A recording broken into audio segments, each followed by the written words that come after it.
Hi friends, నమస్తే. ఎలా ఉన్నారు? నేను బాగున్నాను. మీరు బాగున్నారా? Welcome to my YouTube channel. ఈరోజు అయితే మా ఆయన నన్ను సేమియా ఉప్మా చేయమన్నారండి. సేమియా ఉప్మా ముందుగా స్టవ్ ఆన్ చేసి కడాయి పెట్టి 2 కప్స్ సేమియా పుల్లలను ఫ్రై చేయాలి. ఫ్రై చేసిన తర్వాత కడాయిలో 2 tablespoon oil, 1/2 tablespoon జీరా, కొద్దిగా ఆవాలు, శనగపప్పు, మినపప్పు, ఉల్లిపాయ ముక్కలు, పచ్చిమిర్చి ముక్కలు ఫ్రై చేయాలి. 2 ఎండుమిరపకాయలు, కొద్దిగా కరివేపాకు, కొద్దిగా అల్లం వెల్లుల్లి పేస్ట్ వేసి బాగా ఫ్రై చేసుకోవాలి.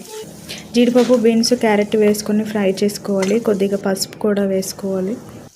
అవి బాగా ఫ్రై అయిన తర్వాత 2 కప్స్ వాటర్ వేయాలి. 2 కప్స్ సేమియా పుల్లలు తీసుకున్నాం కాబట్టి 2 కప్స్ వాటర్ వేయాలి. వేసిన తర్వాత బాగా కలిపి మూత పెట్టేసి ఒక 5 మినిట్స్ ఉడికించుకోవాలి. ఉడికిన తర్వాత హాఫ్ లెమన్ తీసుకొని హాఫ్ లెమన్ వేయాలి. నేనైతే టమాటా తీసుకున్న వాళ్ళు టమాటా వేయచ్చు. నేనైతే టమాటా తీసుకోలేదు, అందుకే లెమన్ వాడాను. కొద్దిగా కొత్తిమీర వేసుకుంటే సేమియా ఉప్మా రెడీ.